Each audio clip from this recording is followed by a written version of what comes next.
Hi everyone, this is May and welcome again to my channel, Fannotation. So today I will be doing a review of another of James Jirayu's Thai dramas. I have picked Leh Ban Pa Kal or Ancient Trick in Thai. It is marketed under the English name Mist of Love. So it was first shown on Channel 3 Thailand on the 3rd of March 2020 and it has 4 main stars: James Jirayu, Taew Natapohn, Poh Nattawut and Suphaphorn.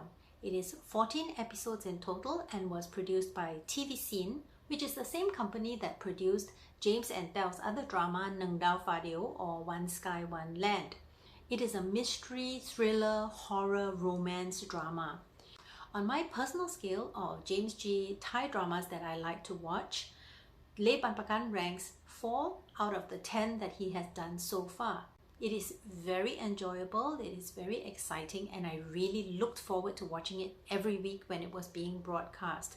To put it very simply, the story is about a young journalist, Pleng Fa, played by James, who regains an ability to see into the past. He starts investigating this whole series of events and calamities around him, involving people that he knows or who are somehow related to him.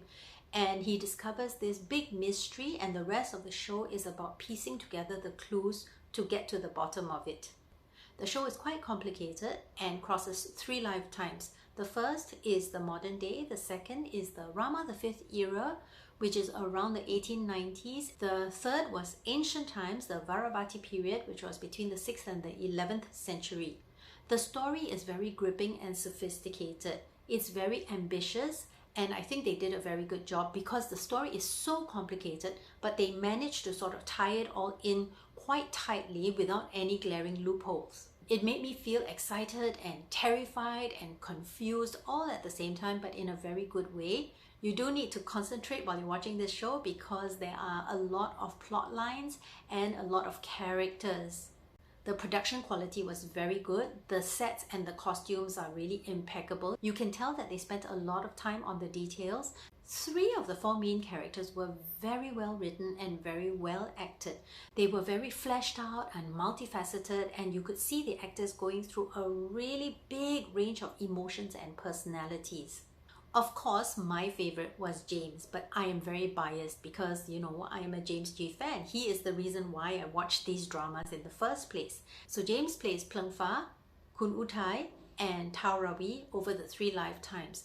This role really tested James' acting abilities. He had to do everything from calm to cheeky to tough to passionate to, you know, showing extreme rage, and he really does it so well. As Pleng, he is really charming and cute and intelligent, and maybe the most like what most of us think James is like in real life. But he also has some very serious moments and he plays them very well. Because of his special ability to see into the past, he gets a lot of nosebleeds, he faints quite a lot. He also gets into fights where he gets scuffed up. So, you know, the fan mom in me really wanted to protect him. James' second role is as Kun Utai, who is a government official during the Rama V era. Now, he is the perfect man. He has a good job, he is rich, he's morally upright, and he is utterly gorgeous.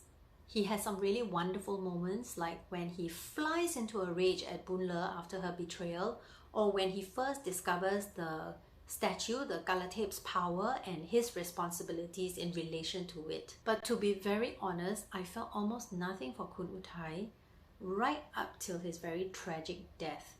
Maybe because he's too good and too perfect.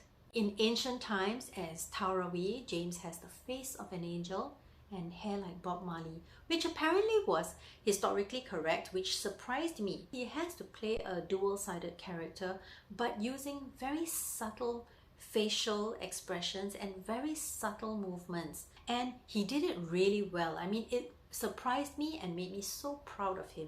Next, we come to Poh Nattawut, who played Professor Adun, Pibun, and Tawan, the king. Poh Nattawut has leading men oozing from his pores.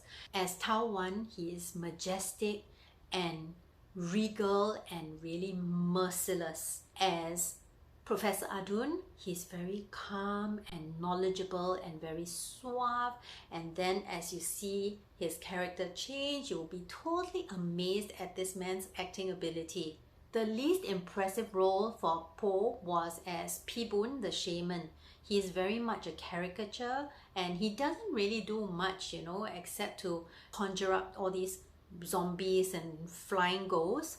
But he's kind of there just to get the plot moving along. Next we come to Boom Suphaphorn, and her name is absolutely perfect because she was like boom in this role. She was an absolute standout. Now, Boom was not known as an actress. She is more famous as a very exuberant and sassy and extroverted host for a lot of variety shows. And if I'm not mistaken, this was only her second or third major series, which makes her performance even more amazing that she managed to tackle these three really challenging roles and to do them so well.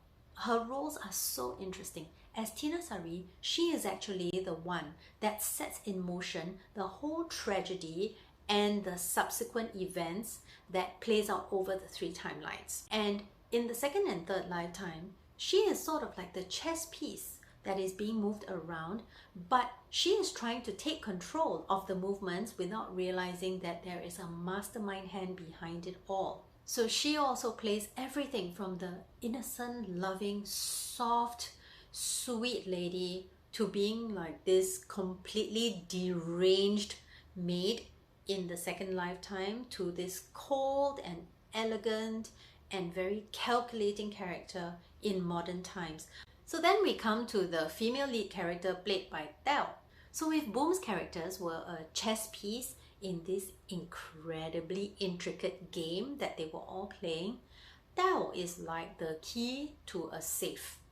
You need it to open the safe for the final clue, but the rest of the time it can just sit there looking pretty. Her characters don't really do anything to move the plot along substantially, except maybe, hiding the statue in the second life. Even in the modern day when she's helping to solve clues, it's not really very substantial. So overall, I found her characters very bland. I mean, as Sitang, she always seemed kind of pissed off. I don't know, maybe if my hair were tied back that tightly as well, I would be cross all the time. And there were two incidents that made me cross Sitang out.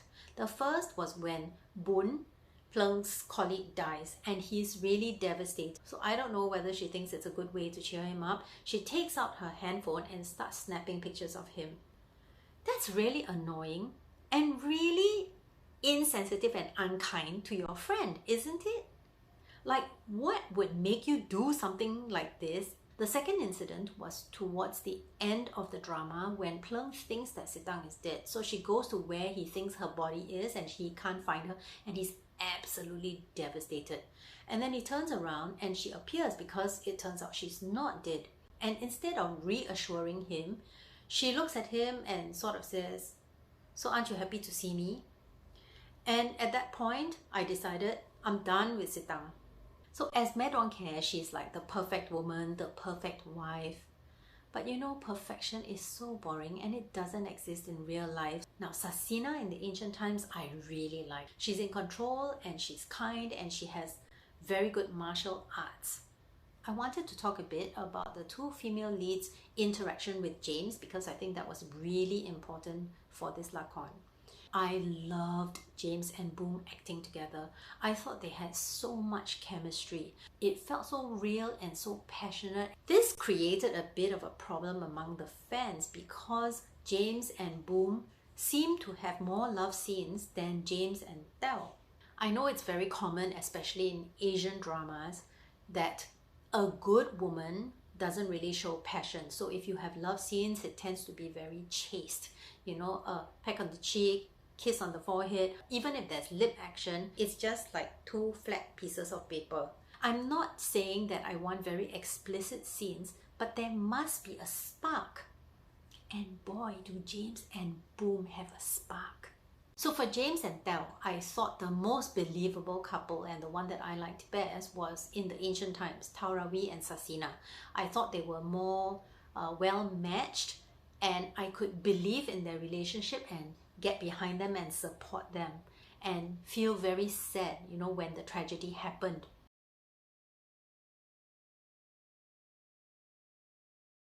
But for Kun Uthai and Medwangke, I couldn't really understand their relationship. I felt that the show didn't spend enough time kind of explaining why they fell in love or why they felt very deeply for each other, right?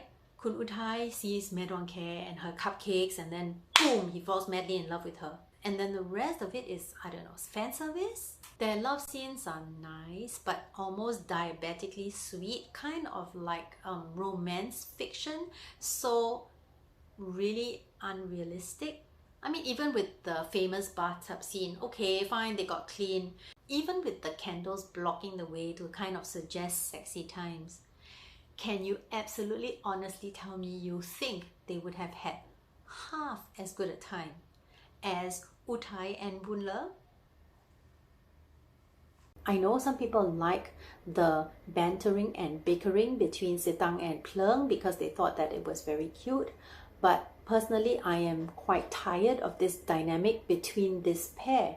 I think they have done one too many series which has this very similar kind of interaction. And in both cases, in Game Saneha and in Leh Ban Pa Kal, it always seems like James's character is more into the female lead, and for me that has become very old, but it is much less annoying than it is in Game Saneha.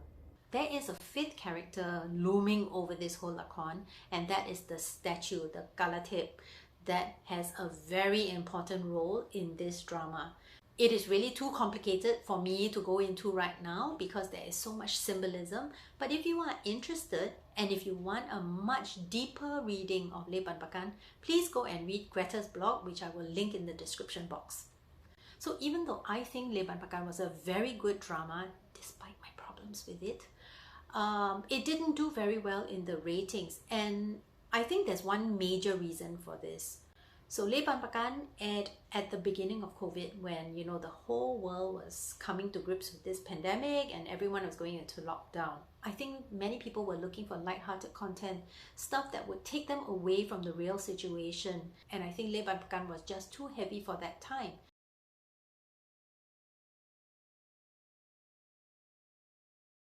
But otherwise, I think it's really worth watching. Before I end, I will talk about the soundtrack. There were two songs from this show. The first is Rak Mai Mi Wan Thai, Love Never Dies by Gun Napat, and it sort of acts as the male lead's theme song. James also does two versions of the song, and my favorite is the a cappella version that they play when Kun Uthai is dying. It is so haunting and heartrending, and I love it so much.